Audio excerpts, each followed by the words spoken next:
parle cinéma avec des amoureux de pop culture. Moi, c'est Vincent Todini. Et moi, c'est Caroline Poisson. Chaque mois, un sujet, 2 invités et à manger. Vincent, tu fais péter le popcorn ? Bonjour, bonsoir. Aujourd'hui, on va parler d'un sujet qui nous tenait à cœur depuis longtemps avec Caroline, qui est The Room de Tommy Wiseau. Alors, avant de s'épancher un petit peu plus longuement sur ce film, je vais vous présenter nos invités d'aujourd'hui. Alors, aujourd'hui, on accueille une nouvelle fois Christophe Mavroudis. Christophe, je n'ai plus besoin de te présenter, mais voilà, si tu veux peut-être nous faire un petit topo de qui tu es, je t'en prie. Bonjour. Bonjour Vincent. Donc oui, voilà, on s'est déjà vu quelques fois ici. Donc je suis réalisateur, je coordonne la version liégeoise du Festival Offscreen. J'ai été journaliste par le passé, donc je suis un grand passionné des formes de l'imaginaire, du fantastique et aussi du cinéma culte. Et donc c'est vraiment pour ça que je suis ici aujourd'hui. Et alors Offscreen, d'ailleurs, on en reparlera. Mais avant toute chose, je vais présenter notre deuxième invité du jour, pour qui c'est une première aujourd'hui, Gauthier. Salut Gauthier. Alors toi, voilà. Est-ce que je te présente pour toi ou voilà, donc c'est un peu comme tu veux. Écoute, alors voilà. Alors ce qu'il y a, c'est que nous, on avait besoin de quelqu'un pour parler de ce génie incompris qu'est Tommy Wiseau. Et il se trouve qu'en Belgique, ici, c'est pas toujours forcément évident de trouver quelqu'un pour parler de ce sujet. Mais toi, en fait, tu es un vrai passionné, cinéphile et passionné en fait de ce film Ouais. et de ce personnage. Donc merci d'être présent. Ouais, de rien. C'est drôle de dire dans la même phrase cinéphile et passionné de ce film, mais en fait, ça fonctionne. Ah, mais ça fonctionne tout à fait. Mais c'est important. C'est Ouais, important. C'est important. C'est même tout l'ADN du podcast qu'on a voulu lancer. Donc avec Caroline, c'est de pouvoir aussi réhabiliter en quelque sorte ce genre de forme. Mais on va y revenir plus loin. Alors aujourd'hui, ma collègue Caroline, qui normalement enregistre avec nous, ne peut pas être là. Malheureusement, parfois présenter des films, préparer des films comme The Room et se frotter à Tommy Wiseau, ça laisse des séquelles. Et malheureusement, n'était pas suffisamment en forme aujourd'hui. Donc malheureusement, elle ne pourra pas être des nôtres aujourd'hui. Mais comme d'habitude, elle aime bien nous faire une petite présentation du film et de quoi parle le sujet dont on va traiter à chaque épisode. Et aujourd'hui, elle me l'a envoyé, simplement. Et généralement, je lui demande, mais le film d'aujourd'hui, The Room, ça parle de quoi ? Et là, contrairement à d'habitude, la question se pose vraiment. The Room, ça parle de quoi ? Et alors, effectivement, elle me dit, mais en fait, The Room, c'est l'histoire d'un gars qui veut vendre son appartement, en fait. Il fait visiter, c'est des journées portes ouvertes, il fait visiter des tas de gens chez lui, et en fait, les mecs font comme s'ils étaient chez eux. Alors, est-ce que c'est ça, ou est-ce que c'est sa deuxième proposition, un film d'horreur avec un homme corbeau ? Messieurs, The Room, ça parle de quoi, sérieusement ? C'est un peu entre les deux, au final. Je pense que c'est un peu tout et tout ça. Maintenant, The Room, je ne l'ai vu que 2 fois, ce qui est peu par rapport au nombre de visions que je peux faire de certains films. Donc je vais être très pleutre et renvoyer la balle à Gauthier, qui lui connaît beaucoup mieux le film que moi et qui du coup en a une expertise que je ne possède pas. Donc je pense qu'il pourra au mieux synthétiser ce qui fait tout le sel de ce film. Ce film, c'est un peu tout, quoi. C'est un peu la vie, dans le sens que, en fait, il l'a conçu. Donc Tommy Wiseau, le réalisateur, l'a un peu conçu pour être son masterpiece, quoi, vraiment son œuvre ultime, son opus magnum. Enfin, on peut trouver toutes les métaphores qu'on veut, mais il l'a un peu conçu dans cette optique-là, quoi, avec beaucoup d'ambition. Et il a essayé de faire tenir toutes les émotions humaines possibles et imaginables dedans, quoi, en fait. Et c'est ce qu'il dit, ça. Oui, il a dans sa façon de parler autour, il a un côté, il a un côté bigger than life, comme ça, où alors il dit toujours, pour l'imiter, il faut prendre un accent russe là. Il dit toujours, you can cry, you can laugh, but please express yourself and don't hurt each other. Il dit toujours ça. Il le fait bien. Oui, il lui manque que je me demande si c'est pas Tommy Wiseau lui-même. Évidemment, mais on a tous un peu de Tommy Wiseau en nous, il faut le savoir. Mais... Thomas Loiseau. Mais du coup, il a, pour moi, c'est un peu ça, quoi. The Room, c'est un mec qui décide de faire un film avec toutes les références qu'il a, mais tout dans le désordre et toutes mal interprétées, mais avec beaucoup de passion et de ferveur, et qui essaie de parler de toutes les émotions humaines, mais dans un cadre qui est un cadre très moyen, quoi, finalement, parce que c'est la vie d'un banquier dont la femme le trompe, et puis fin, quoi, c'est un peu ça.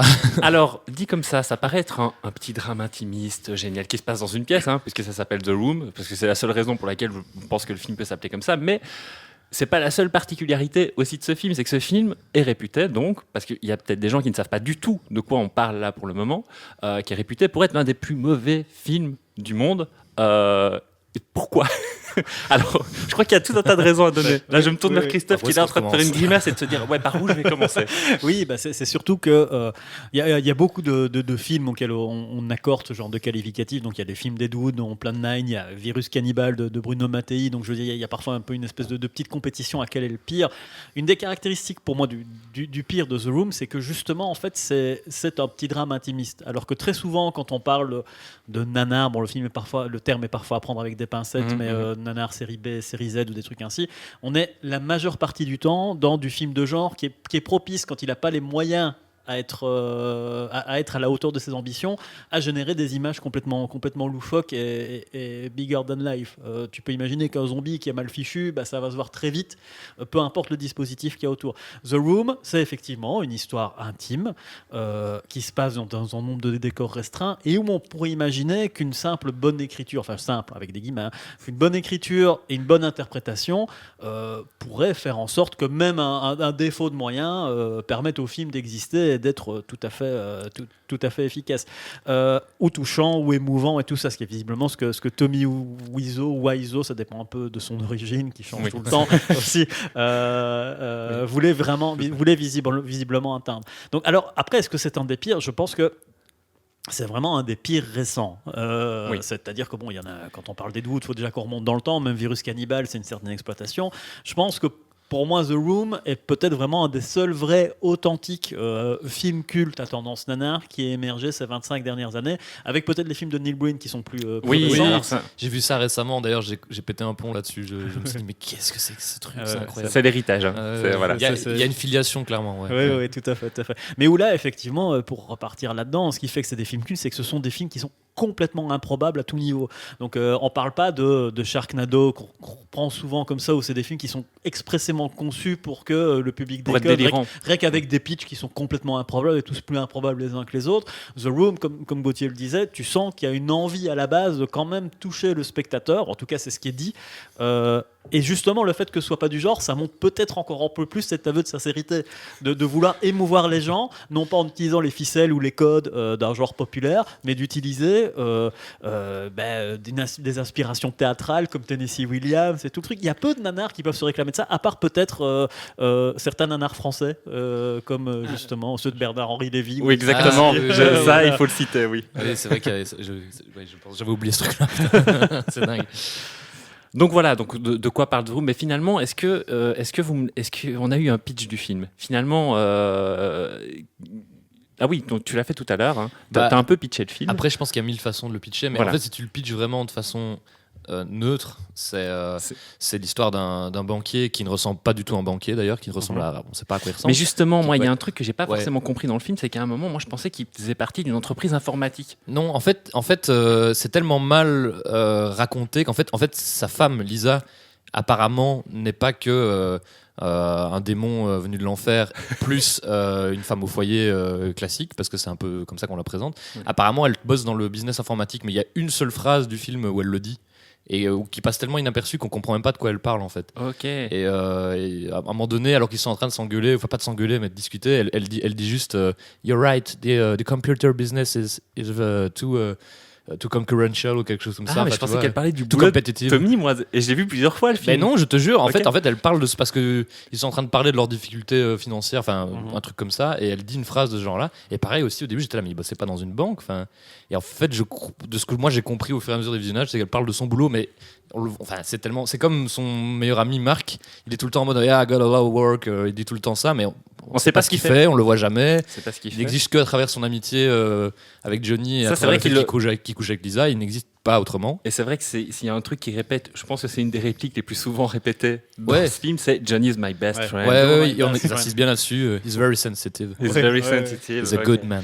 Ceci dit, c'est intéressant pour même toute l'histoire du film qu'il y a autour, c'est qu'il dit ça de Greg Sestero, avec lequel effectivement Tommy Wiseau a un rapport qui est d'amitié ou d'amitié toxique vampirique. En fait, c'est quelque chose sur lequel j'aimerais bien parler justement ici. Alors pour revenir un petit peu effectivement, donc ça je vais te laisser continuer sur ce sujet, mais donc pour repréciser, il y a en gros 3 acteurs principaux dans ce film. Il y a donc Johnny c'est juste Johnny, je ne sais plus, c'est Johnny quelque chose. Johnny, ouais. C'est juste Johnny, je pense qu'il n'a pas de nom de famille. Tu parles hein, du personnage. du personnage Johnny, dans le film. ouais, de Tommy Wiseau. Je pense qu'il n'a pas de nom de famille, donc qui est interprété par Tommy Wiseau, qui est donc à la fois le réalisateur du film, le scénariste et le producteur. Voilà. Il y a encore d'autres trucs à mon avis, mais oui, au moins ça. Je pense, peut-être que c'est lui qui a apporté les cafés, hein, je sais pas. Et donc, il s'est entouré pour ça de son meilleur ami de l'époque, que je ne sais pas s'ils sont toujours amis pour le moment, qui est Greg Sestero, une espèce de beau gosse comme ça, un blondinet, qui l'a un peu vampirisé, mais ça, tu reviendras un peu là-dessus. Et alors, ils avaient casté une nana pour jouer la femme de Johnny dans le film, qui est, j'ai oublié son nom, mais donc voilà, ça ce sont les 3 acteurs principaux, et donc 2 meilleurs potes qui jouent respectivement le premier rôle et un peu l'un des seconds rôles du film, quoi. Ouais. Si je me trompe pas, en fait, dans l'histoire qui est d'ailleurs relatée dans The Disaster Artist, qui est tirée d'un roman, enfin d'un livre que Greg Sestero a écrit, relatant justement le tournage de The Room. À la base, Sestero et Wiseau se connaissent de cours de théâtre qui suivaient. Ils ont commencé à lier un lien d'amitié qui d'ailleurs, semble-t-il, déplaisait à la mère de Greg Sestero, dans le sens où il disait il y a ce type qui débarque comme ça, qui demande grosso modo qu'on ne lui demande pas d'où vient son argent, quelles sont ses origines et quel est son âge. Elle le voit établir un rapport avec son fils qui ambitionnait effectivement d'avoir une carrière hollywoodienne et tout ça. Et à un moment donné, quand Wiseau écrit ce qui était à la base une pièce de théâtre et ce qui a évolué, qui s'appelait The Room, il implique Greg Sestero, mais à la production. Il comptait pas le faire jouer dedans. Et visiblement, au fur et à mesure de l'évolution du projet, Greg Sestero s'est retrouvé à faire le rôle du meilleur ami de Mark. Et c'est très marrant parce que finalement, quand on parle souvent de Tommy Wiseau là-dedans, mais on s'aperçoit que Greg Sestero est jamais très loin, mais toujours un petit peu dans l'ombre, toujours un petit peu dans le truc. Et je crois que c'est un personnage qui est intéressant aussi d'aborder parce que la porte d'entrée dans l'univers de Wiseau récente, qui je pense a aidé le film aussi à avoir une reconnaissance, c'est Disaster Artist, et c'est lui qui l'a écrit. Donc je pense que c'est intéressant d'en parler. Donc le bouquin. Évidemment, il n'a pas signé le scénario dont James Franco s'est servi pour faire l'adaptation au cinéma, mais effectivement le bouquin donc vient de lui, où en fait il y a un côté autobiographique où il explique les dessous du film en fait, entre autres, tout en étant assez honnête sur le côté un peu apocalyptique, cataclysmique de voilà. Il y a plein de choses à dire en fait. On peut autant parler du film lui-même. Je pense qu'on pourrait déjà parler des heures de ce qui se passe dans le film, mais aussi on peut parler des heures de ce qui se passe à l'extérieur, et encore des heures du personnage de Tommy Wiseau, et tout ça. Il y a eu un documentaire qui a été tourné, je ne sais pas si Gauthier tu en as entendu parler, de Room Full of Spoon. Oui, je ne sais plus si je l'ai vu. En fait, Mais en fait, c'est difficile de le voir parce qu'il a été. C'est une enquête presque, je crois, qui a été tournée pendant 5 ans d'un fan canadien du film. Le film a été terminé en 2016, il a été diffusé quelques fois, et Tommy Wiseau l'a interdit. En tout cas, il a démarché pour que le film soit interdit, et apparemment il y a un procès qui a été remporté récemment par l'équipe qui a fait le documentaire, mais Wiseau repart à la charge pour qu'il soit de nouveau interdit. Donc qu'est-ce qui a été dit là-dedans, on n'en sait rien. Wiseau dit lui-même que dans Disaster Artist il n'est d'accord qu'avec 40% de ce qui a été raconté par Greg Sestero. Il dit qu'il est d'accord avec 99,9% de ce que James Franco a fait de lui dans le film.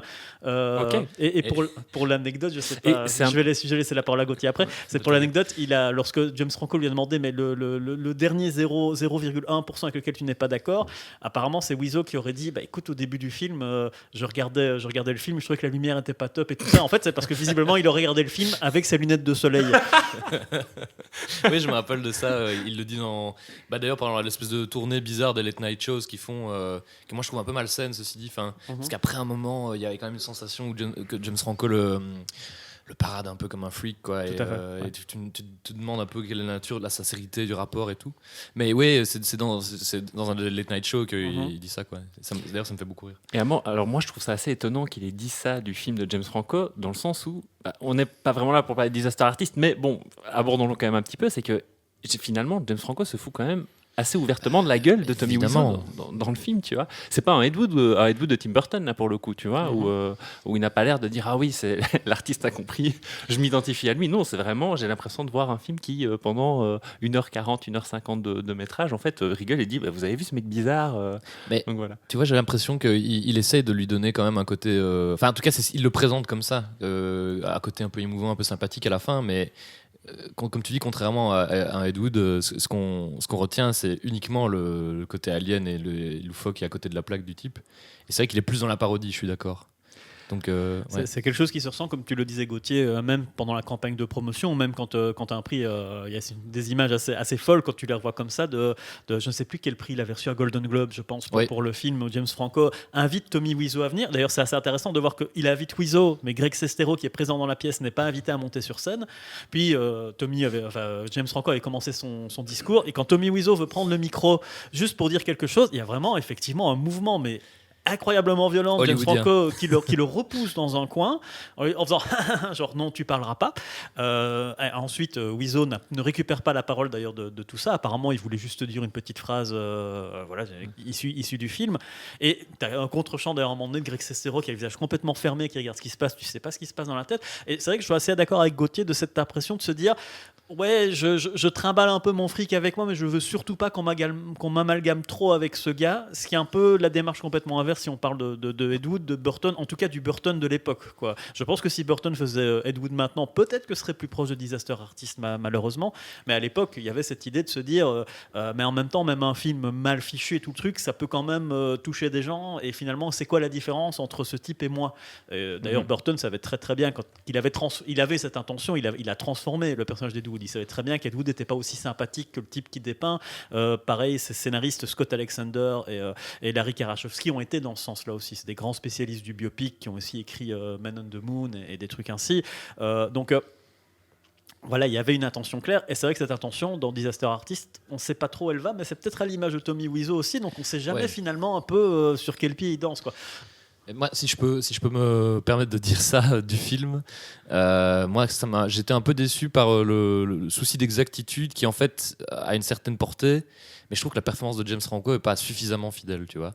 Et donc du coup, je trouve que quitte à faire ce genre d'exercice, c'est aller au bout du truc et comme tu dis, à être un peu pas dégueulasse, mais un peu, on va dire, à se moquer un peu du monde. Enfin, en tout cas, à se moquer un peu de Tommy Wiseau et à le parader de cette façon-là, etc. Autant aller plus loin, je trouve, tu vois. Et en fait, je trouve que c'est un bon film pour les personnes qui connaissent The Room sans plus. Mais moi, il m'a un petit peu. Enfin bon, ça, c'est sur une note plus personnelle. Il m'a un peu déçu, quoi. Et alors, pour revenir au film, donc à The Room, le film qui est traité aujourd'hui, il y a tout un tas de particularités, comme tu le disais, qui fait que ça peut le rendre très mauvais. Et il y en a une qui est assez dingue, c'est que même dans la façon dont il a pensé la production, enfin pensé, je sais pas, c'est peut-être un grand mot. En fait. Il a fait le choix assez étrange de vouloir filmer en numérique et en pellicule. Oui. Et ça a donné lieu à des situations un peu ubuesques. Tu me disais ça en hors-champ avant-hier. Après, je connais pas le détail, peut-être que Gauthier connaît plus de détails par rapport à ça. Mais tout ce que je sais, c'est que visiblement, il aurait choisi cette solution parce qu'on est dans la transition. Donc le film sort en 2003, donc effectivement, il est tourné au début des années 2000. Quand je crois en 2001, je crois. Voilà, quand le numérique commence à remplacer la pellicule. Et visiblement, étant pris un peu dans ce tournant, il se dit, tant qu'à faire, je vais le faire avec les deux. Sans du tout, d'ailleurs, savoir de mon côté, quand je vois le film, ce qui a été tourné en numérique et ce qui a été tourné en pellicule. Je sais pas du tout ce qu'il en est. Parce que tout est baveux. Oui, l'image n'est pas terrible quoi qu'il arrive en fait, mais ça lui donne un certain grain qui, je sais pas, tu finis par t'y attacher même si c'est effectivement pas top. Et c'est vrai que tu vois pas la différence. Je suis d'accord, il y a pas de plus-value entre les deux caméras, enfin en tout cas entre les deux modes.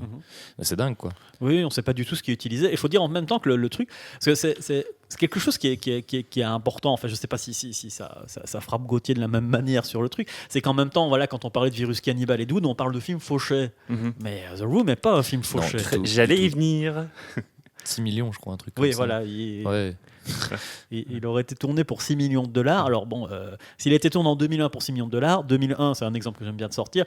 L'année 2001, tu as Les Chines du Diable qui sort, qui a été tourné en Espagne, d'accord, mais Les Chines du Diable, c'est un budget compris entre 4 et 5 millions de dollars. Donc, il y a quand même une différence manifeste de production value là-dessus. C'est assez frappant, d'autant qu'il y a vraiment dans The Room... En fait, c'est peut-être intéressant. Moi, je vais partager mon expérience de spectateur la première fois que je l'ai vu. C'est assez récemment. C'était justement dans le cadre du Festival of Screen qu'on avait fait ici à Liège. C'était dans le cadre du Pirate Movie Club avec Caro et tout truc. Justement.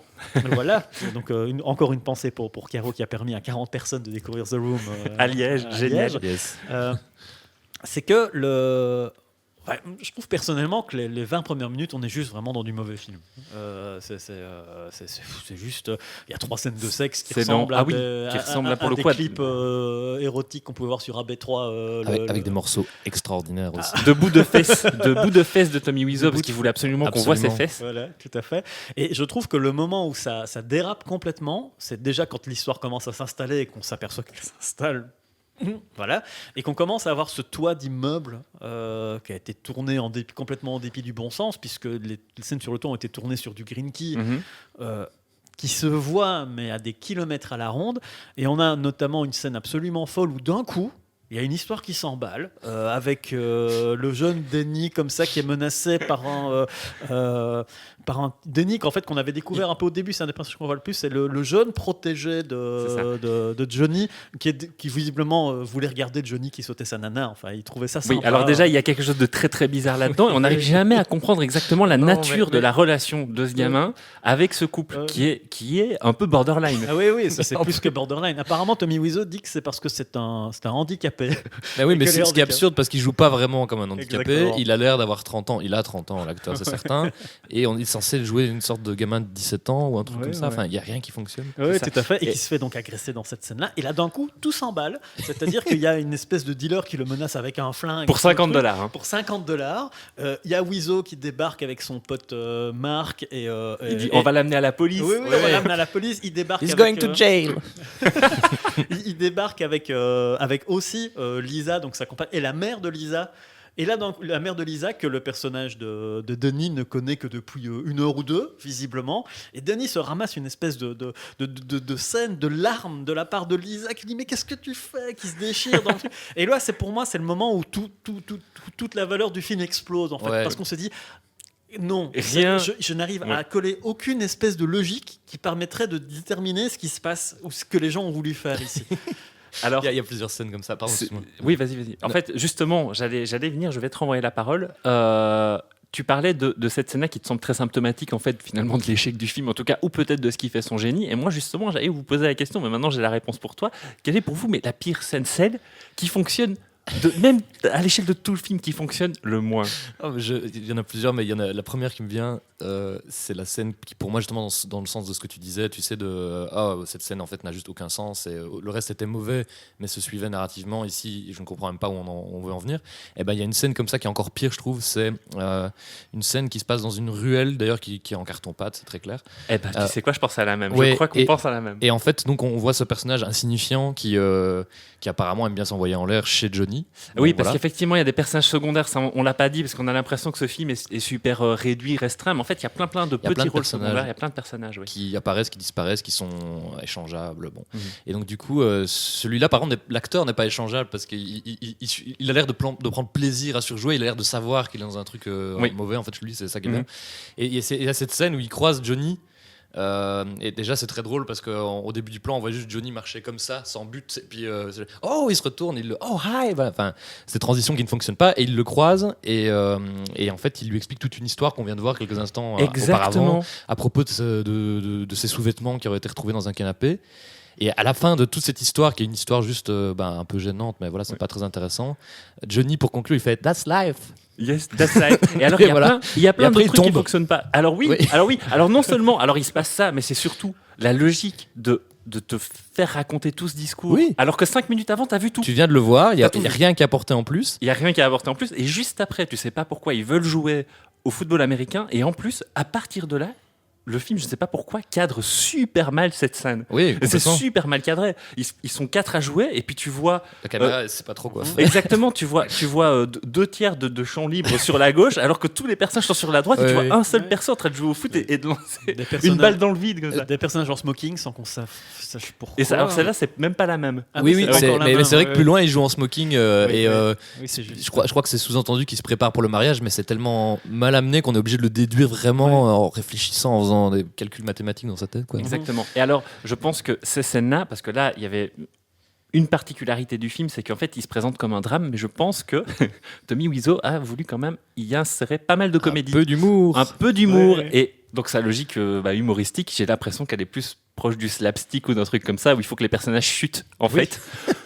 pour faire rire. Et C'est vrai, effectivement, en fait. les deux scènes qu'on évoquait, c'est qu'à un moment, à la toute fin, où le gars raconte son histoire qu'on a vu 5 minutes avant, il tombe sur une poubelle, et on ne sait pas pourquoi, mais il tombe sur la poubelle. Mais c'est Marc qui le fait tomber parce qu'il il est trop impatient d'entendre parler de cette histoire de sous-vêtements. Donc il lui fait Come on, tell me. Il l'attrape et le type tombe sur la poubelle. Voilà. Et après, il faut, Et alors peut-être l'emmener au docteur, on sait pas. C'est ça. Oui, oui. Effectivement. Effectivement, si vous n'avez pas vu The Room, vous vous dites, mais c'est complètement idiot. Oui, c'est complètement Voilà. idiot. Et c'est ce qui se passe dans le film. Et ceci dit, je pense que ça va dans le sens de ce que Gauthier disait, c'est un peu la vie. Et je me demande si Tommy Wiseau, à chaque fois je vais le ramener comme ça parce que c'est l'intrigue du personnage, du personnage de Wiseau lui-même, parce que c'est un mystère. C'est qui est-il? C'est qu'il a voulu peut-être effectivement faire passer toutes les émotions qu'il voulait partager. C'est le côté polar avec la scène du racket, enfin du type qui débarque, qui ne reviendra plus jamais dans l'intrigue. À côté comique qu'on met, un côté discours sur la vie.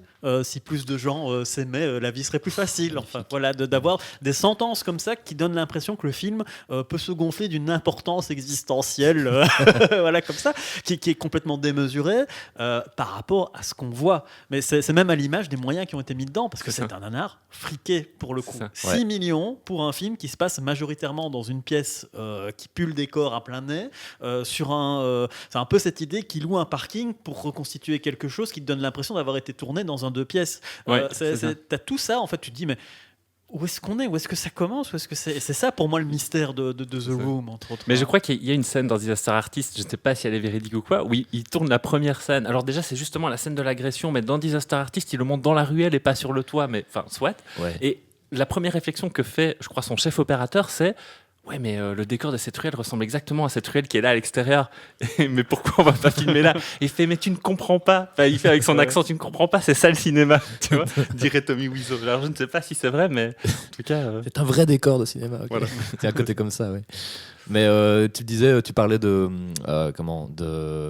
côté un peu existentialiste qu'il essaie de donner à l'œuvre. Et moi, ça, c'est un truc qui me marque beaucoup dans ce film. Parce qu'en fait, j'ai vu pas mal de comparaisons avec Lynch. On dirait qu'apparemment, il y a des moments où il essaye de faire du Lynch, en fait, tu vois. Et d'ailleurs, ça se ressent même parfois un peu si tu regardes l'étalonnage de Mulholland Drive, le truc un peu délavé, un peu justement un peu kitsch, mais qui est maîtrisé dans Mulholland Drive. T'as l'impression parfois qu'il y a un peu une vibe comme ça, mais aussi, tu vois, le rythme du film et tout. On a l'impression qu'à des moments, il essaie de se prendre à faire un truc un peu surréaliste, mais sauf que, enfin, tu vois, moi, en tout cas, c'est une comparaison qui me fait beaucoup rire, tu vois. Et ouais, je trouve que ça amusant de s'imaginer qu'il se projetait dans ces grands réalisateurs. Oui.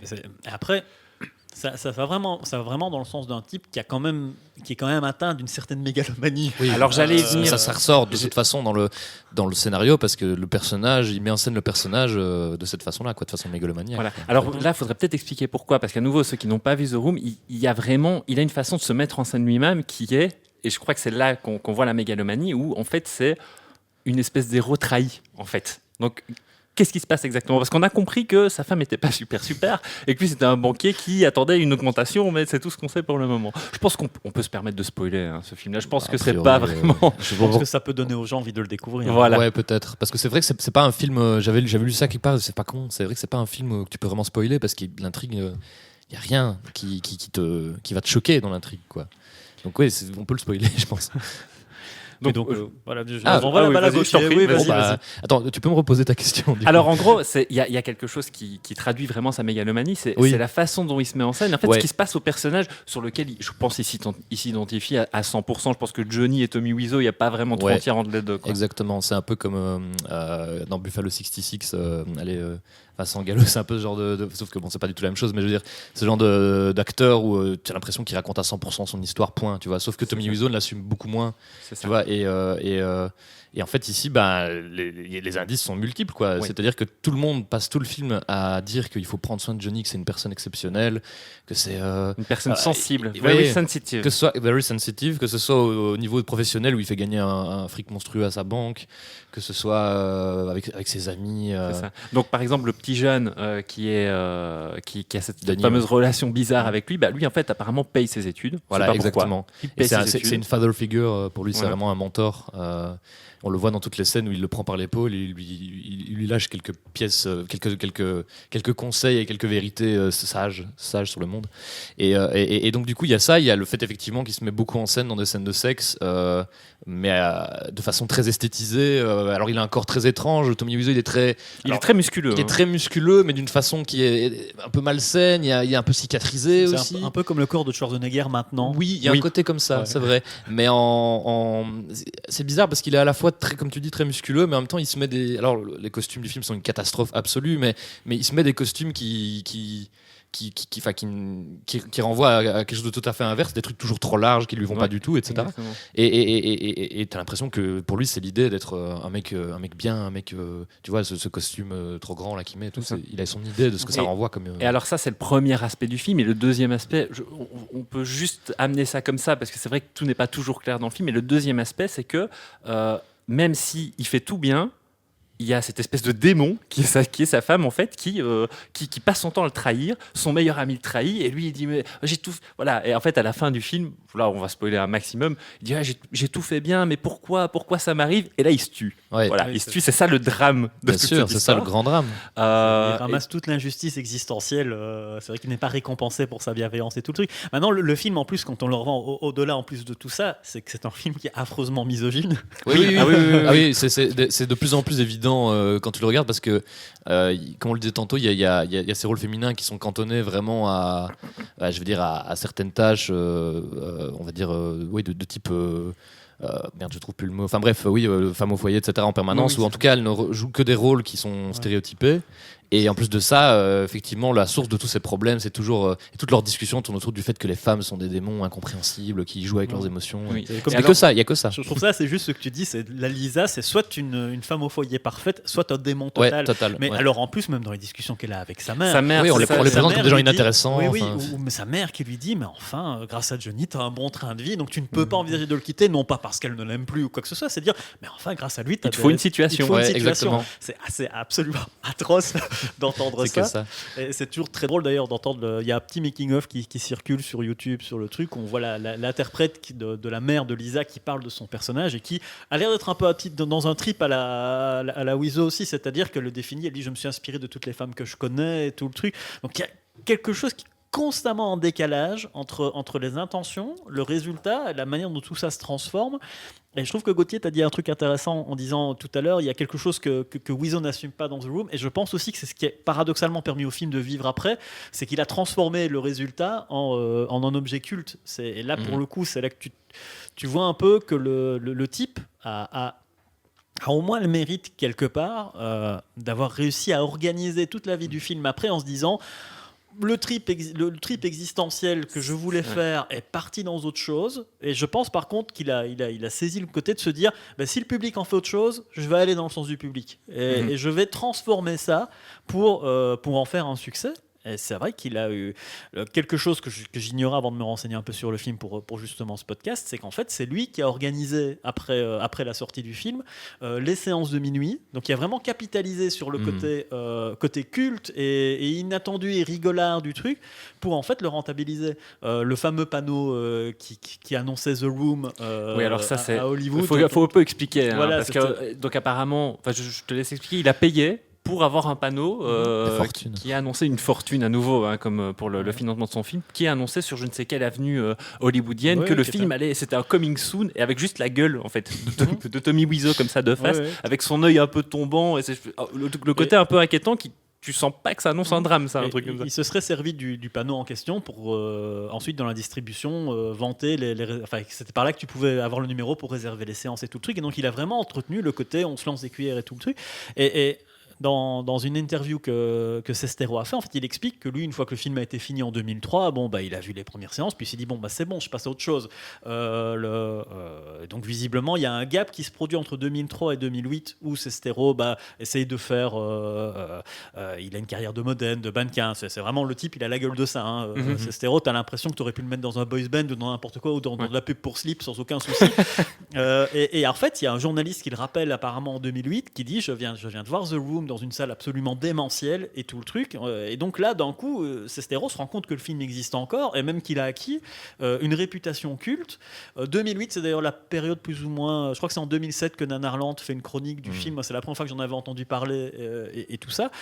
Et donc, c'est le moment où le film, visiblement, a grandi dans la tête des gens pendant 5 ans pour obtenir une oracule qui depuis n'a fait que se développer, puisque le film ensuite il a encore joué là maintenant dans un cinéma en Angleterre, à Londres, le Prince Charles si je ne me trompe pas. J'ai été voir le site récemment, il y a encore moyen de réserver le film, c'est-à-dire qu'une fois par mois il y a une séance. Alors pour le moment à cause du Covid on ne peut pas lancer des cuillères et des trucs ainsi, mais normalement c'est des séances qui sont conçues vraiment pour le côté festif, d'être devant un objet où incroyable. Il participe, il est très dans le truc. Un peu comme le Pirate Movie Club au final, mais Ah oui, voilà, c'est une autre échelle. C'est une autre échelle. Bah, je crois que c'est pas un hasard si c'est au Pirate Movie Club qu'on a découvert The Room ici à Liège pour la première fois, quoi. Donc oui, parce que à ce niveau-là, vous disiez que, enfin, on l'avait dit hors antenne, je crois. Je ne sais pas si c'est des fois un peu le problème, qu'en fait, il a une vie qui n'est pas forcément tout à fait visible. Ici, en Europe, tu disais, je ne sais pas si c'est tout à fait vrai, en Belgique ou en France, alors que dans les pays anglo-saxons, il fait véritablement l'objet d'une aura, comme tu disais, culte, mais au sens premier du terme, quoi. J'ai l'impression que ça commence à arriver dans les pays peut-être francophones, enfin en tout cas dans les pays non anglophones, mais c'est vrai qu'aux États-Unis, et alors du coup effectivement en Angleterre, ça fait un moment que ça a acquis ce statut de film culte, et ici je crois que c'est en train d'arriver. Alors peut-être que le film de James Franco a aidé, vu que les films de James Franco sont quand même très fort relayés par chez nous, enfin au départ, parce que maintenant il fait moins de films en ce moment, mais du coup je pense que ça a aidé, quoi. Et au final là on voit de plus en plus de gens qui développent un peu ce rapport à ce film un peu obsessionnel, quoi.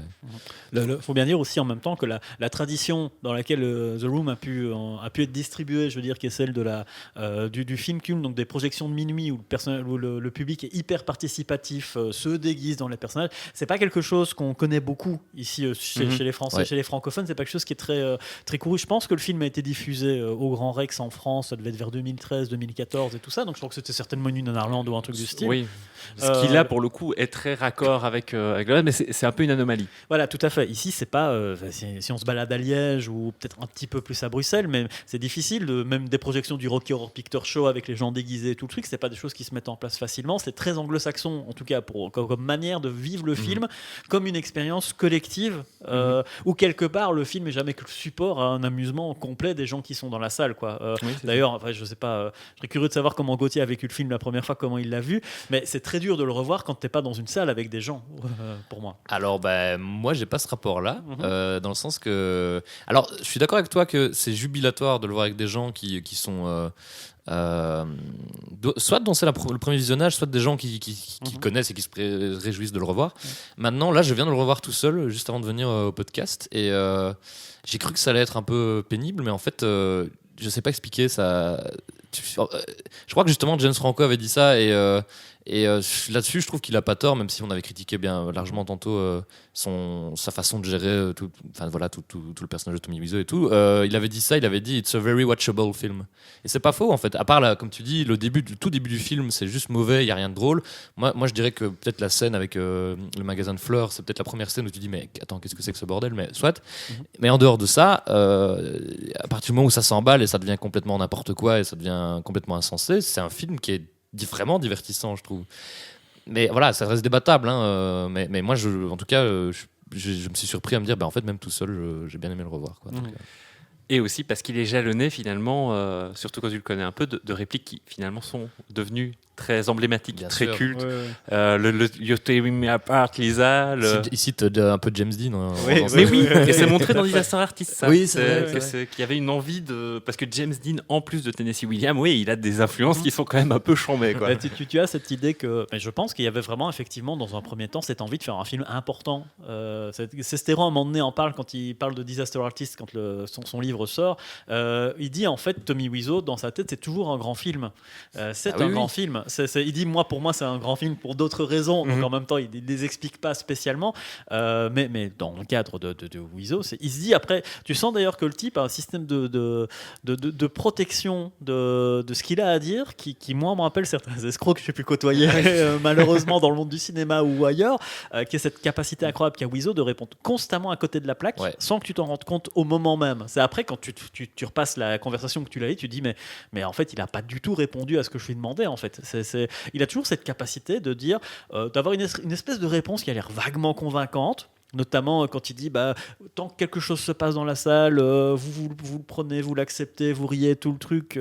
Et donc s'il y a une performance d'acteur finalement assez incroyable chez Wiseau, c'est peut-être le type qu'il est dans la vie.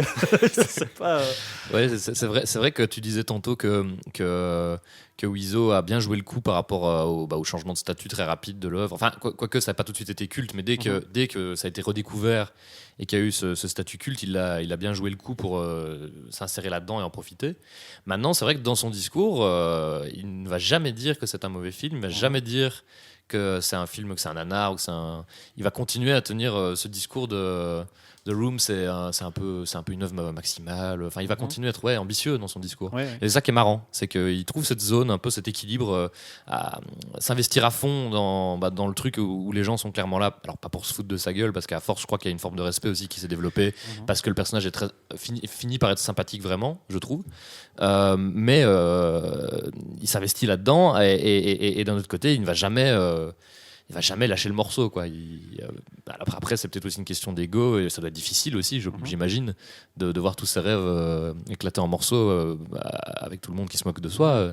Des fois, je pense à ça, je me dis, mais c'est pas évident, quoi, surtout rester sur le devant de la scène après. Mais je pense que lui a réussi à gérer ce tournant, là où Greg Sestero, par contre, lui, semble toujours être encore assez victime collatérale de ce qui se passe. C'est-à-dire, il essaie de transformer ce qui se passe, et voilà, mais par exemple, tu vois bien que quand il y a l'anecdote qu'on disait, Disaster Artist, on invite Tommy Wiseau à venir parler du film, lui en est absent.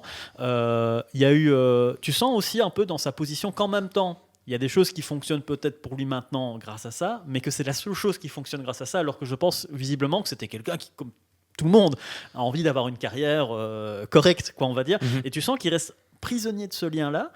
Même quand il est avec Tommy Wiseau, il est toujours très, très silencieux en comparaison de ce que Wiseau dit.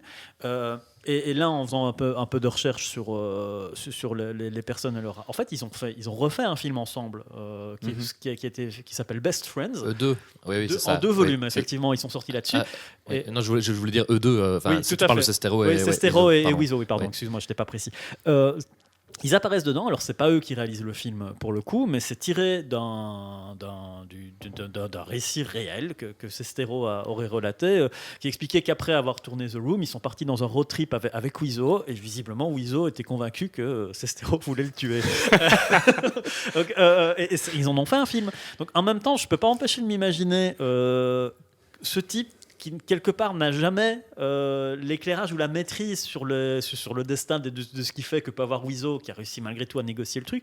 Tu as un peu l'impression qu'il est toujours un peu emporté par la vague, et que quelque part, je veux dire, imagine, tu as fait un film en 2000, tu le tournes en 2001, et 20 ans après, tu as toujours des vagues qui te ramènent sur ce truc, quoi. Et même à un moment donné, le vecteur de ta notoriété ou de ta relative notoriété, ce n'est que ça. Ça doit être difficile à porter. Difficile à porter. La part du truc qui doit être positif pour lui, c'est le rachat des droits du livre et le succès du livre, j'imagine. Mais c'est vrai que ça le ramène encore à ça, quoi qu'il arrive. Mais bon, ça, c'est. En fait, même avec des grands succès, au premier degré, on se rend compte aussi parfois que certaines personnes peuvent pas faire carrière derrière parce que c'est foutu, quoi. Et donc dans ce cas-ci, il y a la double raison. Il y a la raison du fait que ce sera pour toujours marque de The Room. Oui, c'est ça. Et l'autre raison, c'est que le film est tellement mauvais que personne va vouloir travailler avec lui pour un bon film, quoi. Tout à fait. C'est un peu comme les acteurs d'Hélène et les garçons qui savent plus tourner d'autres choses. C'est dingue, mais c'est logique quelque part. Et en fait, si tu regardes, moi je trouve que dans le film, il y a certains acteurs qui auraient le potentiel peut-être d'être des bons acteurs ou des acteurs corrects, ou il y a peut-être certains moments comme ça où tu as la sensation qu'ils pourraient faire quelque chose de bien. C'est juste qu'ils sont toujours à 100% abominablement dirigé, quoi. Mhm. T'as l'impression Oui, que les il y a seuls ça. acteurs qui sortent Et- du lot, t'as l'impression que c'est parce qu'ils n'écoutent pas le réalisateur et qu'ils font leur truc, quoi. Moi, j'ai l'impression qu'il y a deux trucs qui font que tu as l'impression que tout le monde joue systématiquement mal dans ce film. C'est déjà parce que tu as cette sensation qu'ils sont mal dirigés, Ouais. où d'une scène à l'autre, tu as l'impression de ne pas du tout voir le même personnage parce qu'il y a des changements de ton et de trucs Ouais. tellement énormes. Et surtout, je pense qu'il y a un problème de dynamique de montage aussi. Ah oui, alors où là. parfois, il y a des répliques qui tombent et puis tu as des moments de blanc, et alors là, évidemment, tout ce que tu vois, c'est à quel point l'acteur joue mal. Si le truc était un peu plus dynamique, je pense que ça pourrait gommer quelques aspérités, mais c'est là que le film devient aussi génial. Ouais, quoi. c'est aussi là, parce que ça, on s'est pas trop étendu sur les conditions de tournage, mais les 6 millions de dollars, c'est hallucinant. Quand je l'ai dit comme ça, déjà, Ouais. ça me fait mal. Ouais, Imaginez tout cet argent partir là-dedans. C'est que le tournage, qui devait durer à la base 2-3 semaines, d'après Wiseau lui-même, a duré 6 mois. Avec, je crois que l'équipe technique a été complètement changée 3 fois. Donc ça montre à quel point c'est un cataclysme de production aussi, le film. Ouais, enfin, je veux dire, le résultat s'en ressent, quoi. Ouais, tout à fait.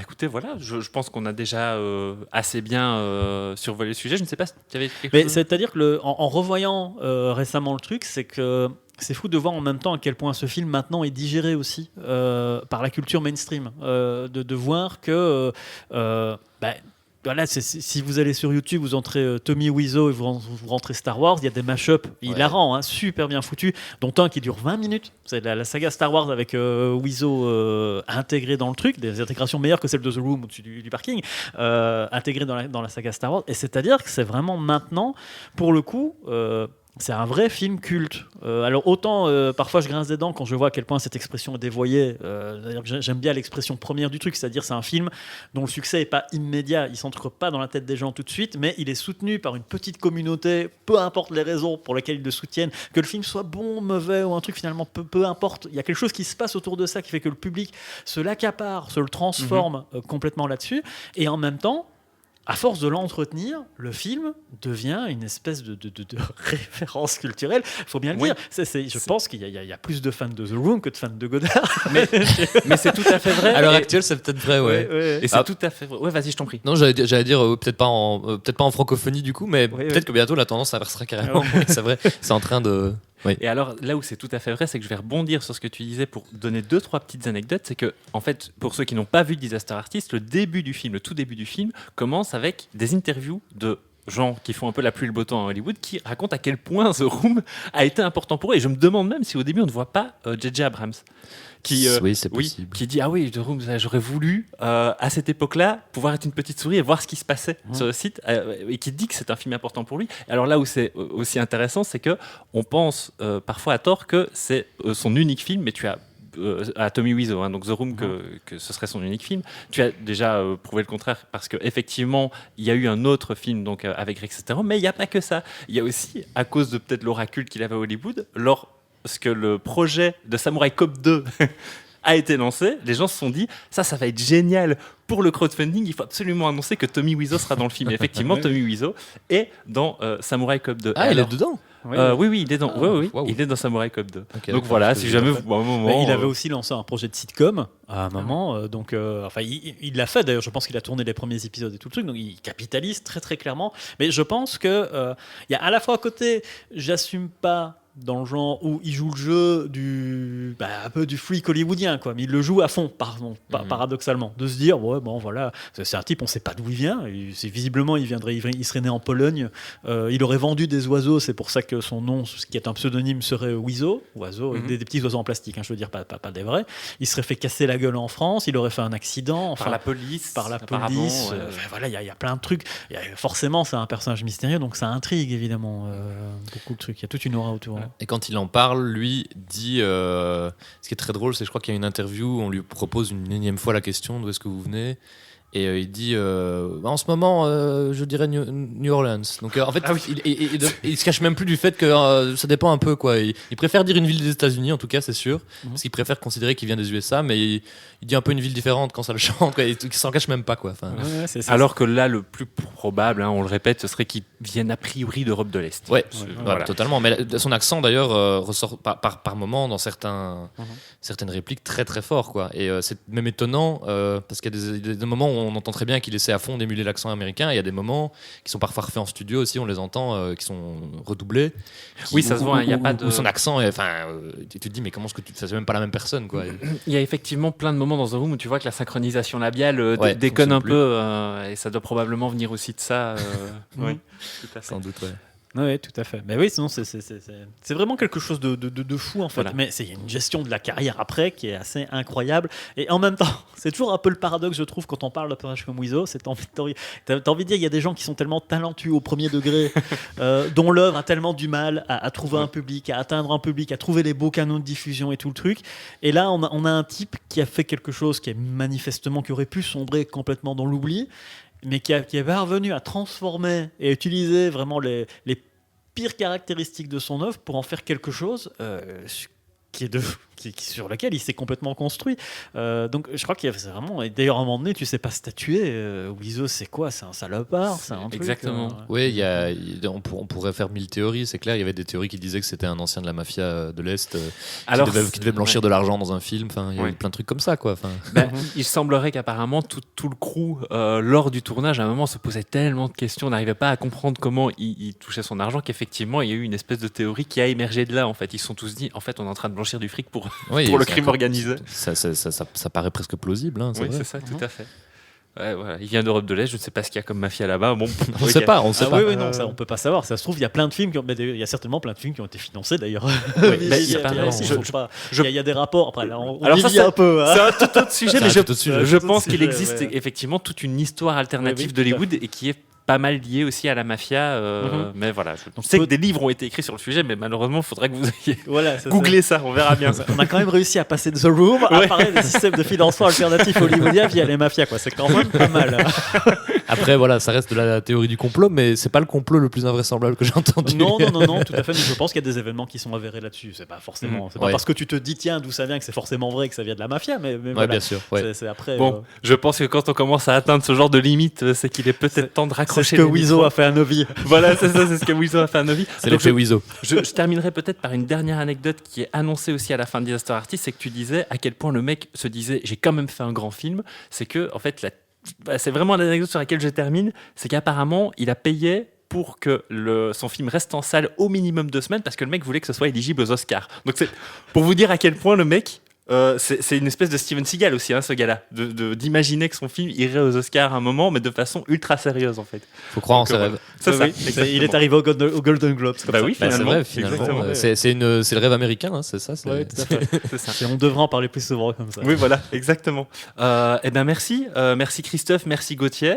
J'espère qu'on vous recevra à nouveau bientôt pour parler d'autres films. Voilà, ça, on va en parler hors antenne, puis on va faire notre petite popote et à très bientôt et merci d'être passé. Merci beaucoup. Merci. Encore une petite pensée pour Caro.